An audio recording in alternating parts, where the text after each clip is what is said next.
to call it pretense, honestly.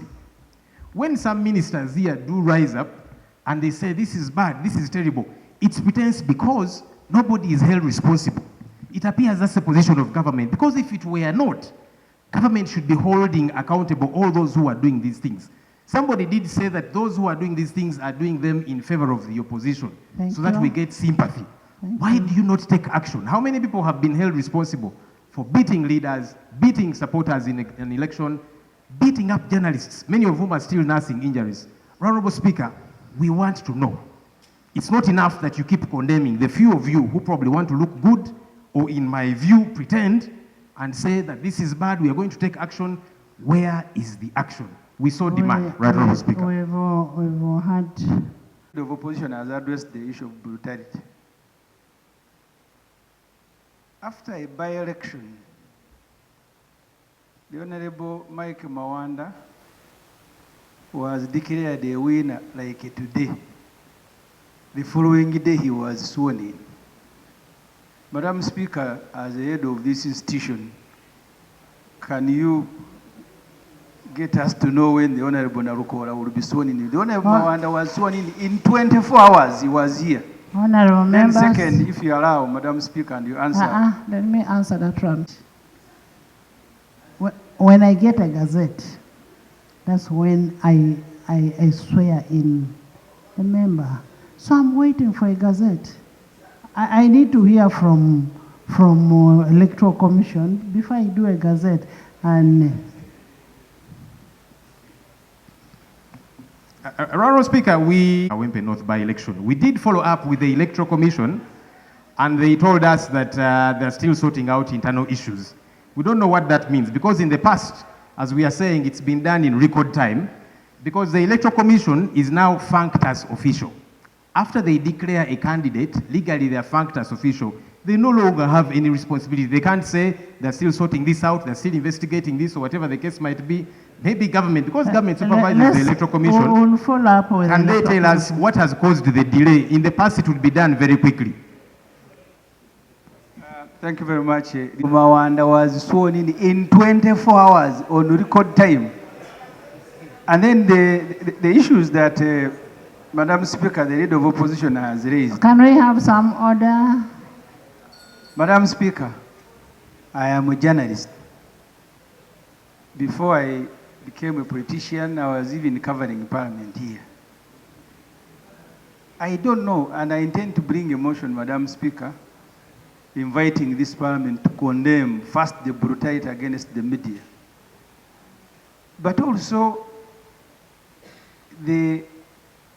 I don't know what we will do to make this government understand that the media goes to cover and give coverage to everybody, including NRM. But I saw ministers walking in 2 polling stations, armored vehicles. I last saw them when the government was battling Konyi. I don't know what was in Kawempe that made the government, including equipment for which they were arresting civilians. They said Dr. Messi had 1 pistol and he got arrested. Now they got members to go, because the Parliamentary Elections Act doesn't allow even to carry a gun, a simple gun at a polling station, even a simple gun. These vehicles I see with the president, I saw them in Kawempe at polling stations. Honorable Government. You were not here last time, but we did report that the journalist was visited, and actually government, according to the CEO of Zambia, has picked up the bill. That is particularly what I committed in the House. Yeah, the first person. Regarding the situation in Kawempe, I'm a bit slightly, I was expecting a slightly different statement from the leader of opposition, but now that he has not said it, on the issues that he has raised, His Excellency the President issued a statement regarding the situation in Kawempe, and I'm not adding a word to that. Honorable members in the public gallery. The lead of government business telling the House that the President's statement cannot be added or subtracted. But, Right Honourable Speaker, the Constitution is very clear. The mandate of the Electoral Commission is very clear: to organize free and fair elections, to declare the winning candidate, and all the processes. Now, it's not fair to hide behind the President's statement as if the President has taken over the Constitution. It shouldn't have stopped the Electoral Commission from exercising its constitutional mandate by declaring and indeed gazetting a successful candidate.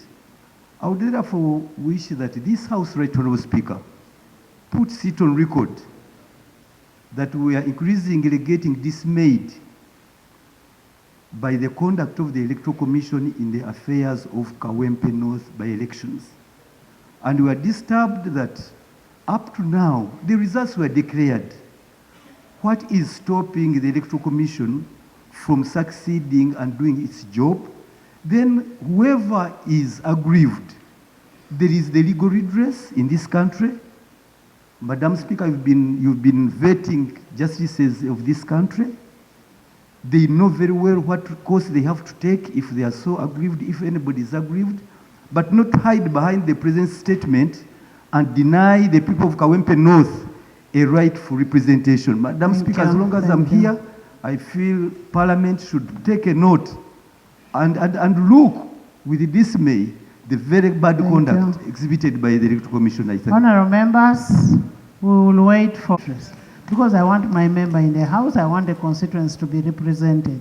So we'll wait for the Gazette, and when we receive the Gazette, we'll swear in the member. So, Attorney General, you'll need to make a follow-up on that, on what is being raised. I've seen David updating you. Next item. This House does not operate based on rumors. What did the head of state say? Could maybe a statement be laid? Because he is represented here by the lead of government business. So because otherwise, as I think now, Honorable David Bahati might be a self-styled lead of government business. But if he was appointed to sit in for the lead of government business, can he then, on behalf of the lead of government business, lay that statement here? So that as Parliament we know, we were raising these issues here in Parliament. It's important that the country gets to know what was said, what action is being taken. Please don't refer us to social media, to I don't know where. We are here as colleagues. Please lay on table. Public statement, and Madam Speaker, I can in a few minutes print it out and lay. Yes. I will give you time and you bring it. Next item.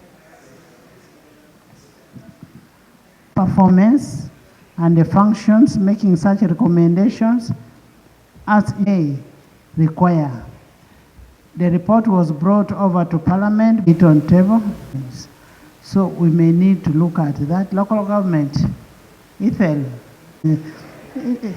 Lob, thank you for being hardworking. Now I invite you to ask your shadows to lay. As you have clearly stated, Rule 147 requires us as the opposition by 29th of 27th. But we said we are young, we are vibrant, we have got what it takes. We shall hit even that deadline. And we and Right Honourable Speaker, Rule 146, these statements by the 15th day of March of every year. As I speak, Right Honourable Speaker, up to now, there are some ministries that have not provided their ministerial policy statements. I don't know why. Committees are stuck. When some people go to the library, because they laid some things here, I don't know whether they were dummies, they laid here and referred to the library. When people go to the library, they can't access because it is not there.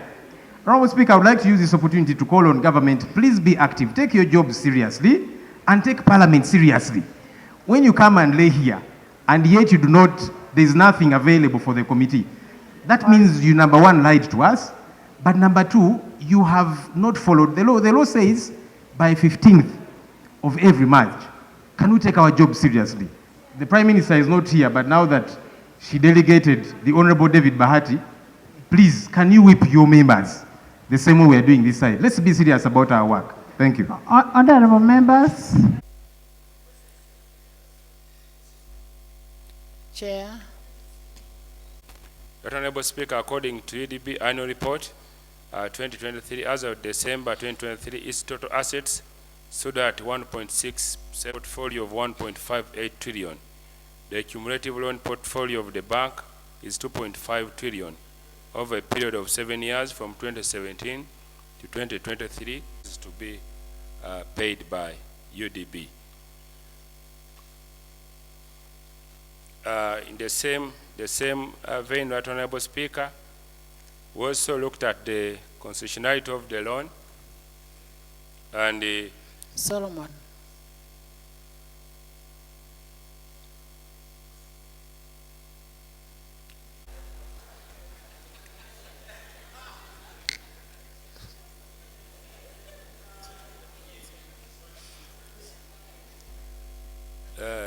Let me proceed, Right Honorable Speaker. Right Honorable Speaker, Right Honorable Speaker and honorable members, the committee, having considered that and aware that UDB needs funding